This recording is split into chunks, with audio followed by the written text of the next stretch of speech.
জয় ভগবান কৃষ্ণ। কার্তিক মাসে আগমনে বাতাসে ভেসে আসে পবিত্রতার সুরভি। ভক্তি দ্বীপে আলোকিত হয় প্রতিটি প্রাণ। দেবদেবীর পুজোর এই শুভ মাসে মন ভরে ওঠে শান্তি, ভক্তি আর শুদ্ধতার আলোয়। কার্তিক মাসে কিছু খাবার খাওয়া যেমন জীবনের পক্ষে খুব ভালো বলে মনে করা হয়, তেমনি কিছু খাবার খাওয়া একদমই উচিত নয়।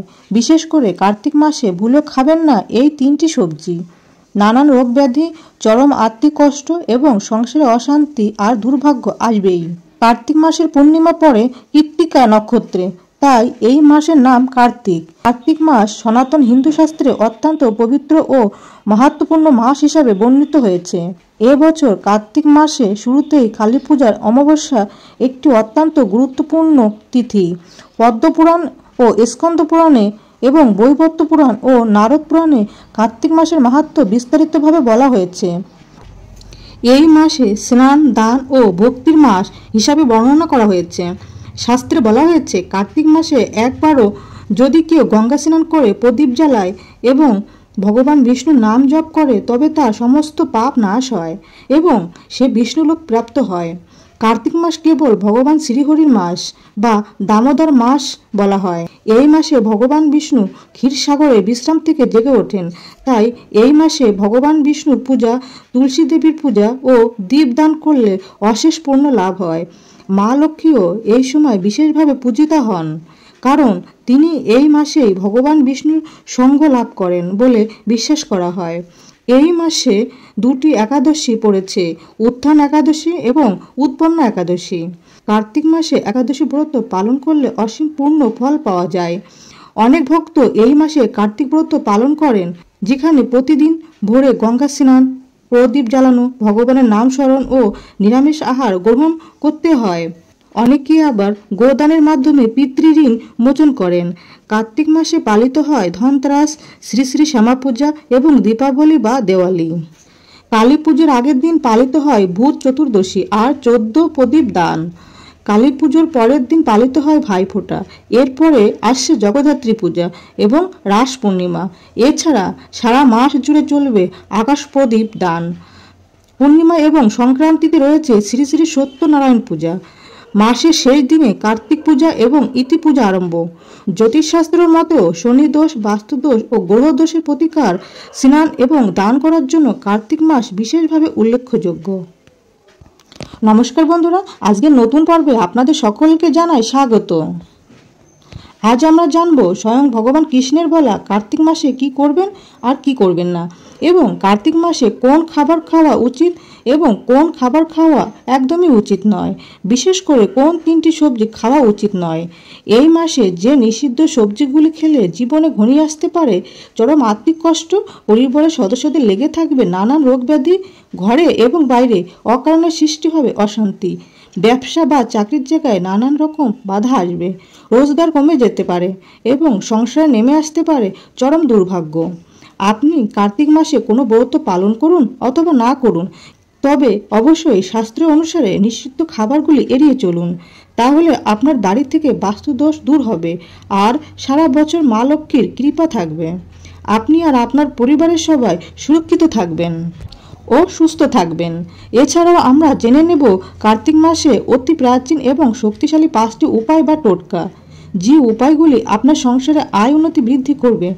বন্ধুরা, শাস্ত্রে বলা হয়েছে কার্তিক মাসে যে ব্যক্তি স্নান, দান, জপ ও তপ পালন করেন তিনি সকল পাপ থেকে মুক্ত হয়ে বিষ্ণুলোকে প্রাপ্ত হন। কার্তিক মাস ভক্তি, দান, সংযম, দীপদান ও পবিত্রতার মাস। এই মাস আমাদের শেখায় আলো দিয়ে কিভাবে অন্ধকার দূর করা যায় আর ভক্তি দিয়ে কিভাবে মনকে শুদ্ধ করা যায়। বন্ধুরা, একবার লক্ষ্মী দেবী ভগবান বিষ্ণুর কৃপা লাভের জন্য তপস্যা শুরু করেন। তপস্যার সময় তিনি কার্তিক মাসে প্রতিদিন প্রদীপ জ্বালান এবং গঙ্গা স্নান করেন। তাতে ভগবান বিষ্ণু সন্তুষ্ট হয়ে বলেন, যে কেউ কার্তিক মাসে প্রদীপ জ্বালাবে সে আমার মতো ঐশ্বর্য ও লক্ষ্মীর কৃপা লাভ করবে। পদ্মপুরাণে বলা হয়েছে কার্তিক মাসে যিনি সন্ধ্যায় প্রদীপ জ্বালান তিনি লক্ষ্মী প্রাপ্ত হন এবং অন্ধকার কখনো তার জীবনে প্রবেশ করতে পারবে না। এই কারণে কার্তিক মাসে দীপ দান পালন করা হয়। দীপদানের মন্ত্রটি হল দমোদরায় নবর্ষি তুলায়ং লো লোহাসহ প্রদীপান্তে প্রজয়াস্বামী নমোহনস্তায় বেধসে। আবার অন্যদিকে স্কন্দ পুরাণে বর্ণিত আছে, প্রাচীনকালে প্রবোধন নামে এক রাজা ছিলেন। তিনি জীবনে অনেক পাপ করেছিলেন। ঋষি নারদ তার পাপ মোচনের জন্য এই বলে পরামর্শ দেন যে কার্তিক মাসে ভোরবেলা গঙ্গা স্নান করো, দান করো, দীপ দাও। রাজা তা তেমনই করলেন এবং তার সমস্ত পাপ ধুয়ে গেল।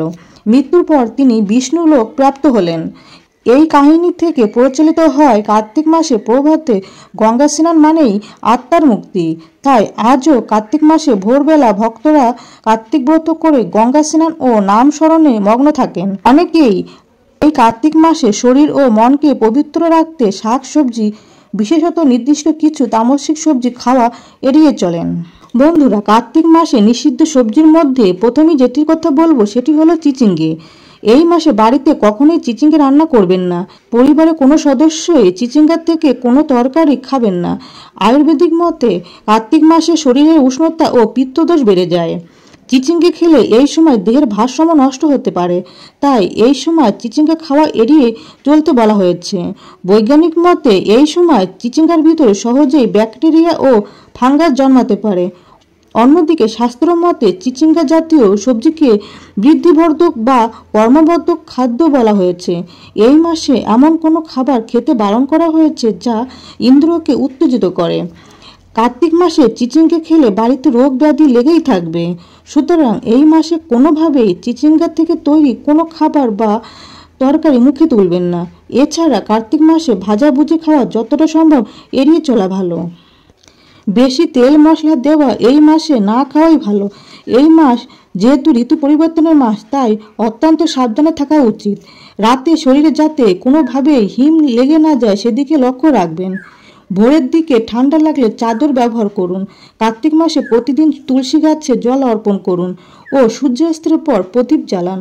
তবে কোনো দিন সন্ধ্যাবেলায় তুলসী গাছে জল দেবেন না, এটিকে অশুভ কাজ বলে ধরা হয়। শাস্ত্রে বলা হয়েছে কার্তিক মাসে নতুন বাড়ি তৈরি করতে হলে সেটা উত্তর দুয়ারি করা উচিত। বন্ধুরা, এই মাসে দ্বিতীয় নিষিদ্ধ সবজিটি হলো সর্ষে শাক। বৈজ্ঞানিক মতে কার্তিক মাসে সর্ষে শাক খেলে পেটের সমস্যা দেখা দিতে পারে। শাস্ত্র মতে কার্তিক মাসে সর্ষে শাক খেলে শরীরের উপর তার নেগেটিভ প্রভাব পড়ে। সুতরাং এই মাসে সর্ষে শাক ভাজা বা সর্ষে শাকের তরকারি খাওয়া যতটা সম্ভব এড়িয়ে চলুন। কার্তিক মাসে বিভিন্ন ব্রত পালনের সময় খাবারের ফলমূল, শ্যামা চালের পায়েস, আলুর তরকারি কিংবা সিঙ্গারার আটার তৈরি বা পানি ফলের আটার তৈরি লুচি বা পরোটা বা কিছু ক্ষেত্রে সাবুদানা খাওয়া যেতে পারে। তবে কার্তিক মাসে খুব বেশি ঠান্ডা কোনো খাবার খাবেন না।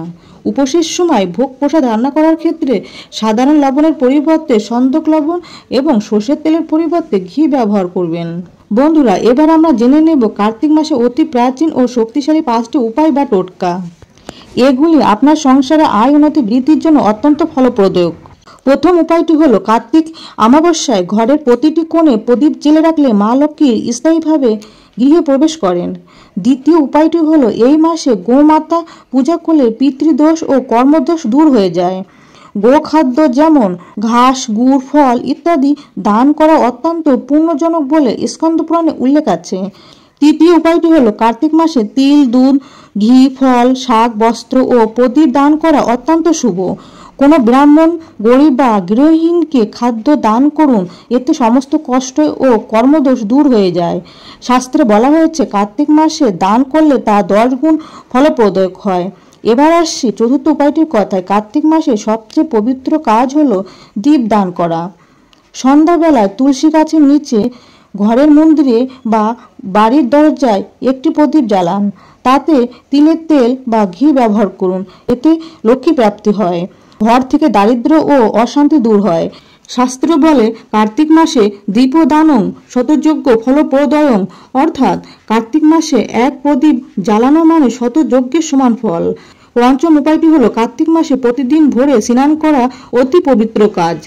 যদি গঙ্গা স্নান সম্ভব না হয় তবে বাড়িতে গঙ্গা গঙ্গা বলে স্নান করুন এবং স্নানের সময় বলুন গঙ্গে চ যমুনে চৈব গোদাবরী সরস্বতী নর্মদে সিন্ধু কাবেরী জলস্মিন সন্ধিরে কুরু।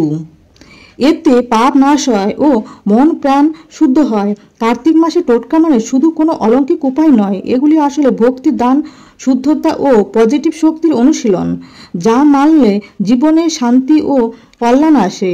বন্ধুরা, এবার আসছি কার্তিক মাসের তৃতীয় নিষিদ্ধ সবজিটির কথায়। এটি হলো নিম পাতা। এই মাসে নিম পাতা থেকে তৈরি কোনো তরকারি খাবেন না। কার্তিক মাসে বেশি পরিমাণে তেতো খেলে নানান সমস্যা দেখা দিতে পারে, তাই শাস্ত্রে কার্তিক মাসে নিম পাতা খেতে মানা করা হয়েছে। এছাড়া ভগবান কৃষ্ণ, ভগবান মহাদেব, মা কালী, ভগবান নারায়ণ এবং মা লক্ষ্মীর এই পবিত্র মাসে কোনো প্রকার নেশা জাতীয় খাবার না খাওয়াই ভালো। বন্ধুরা, আশা করি ভিডিওটি আপনাদের কাছে সামান্য হলেও উপকারে আসবে। ভগবান কৃষ্ণ এবং মা লক্ষ্মীর কৃপায় আপনারা সবাই ভালো থাকুন, সুস্থ থাকুন, এই প্রার্থনা করি। আজকের মতো এখানেই সমাপ্তি করলাম। জয় ভগবান কৃষ্ণ, জয় মহাদেব, জয় মা কালী, জয় মা লক্ষ্মী।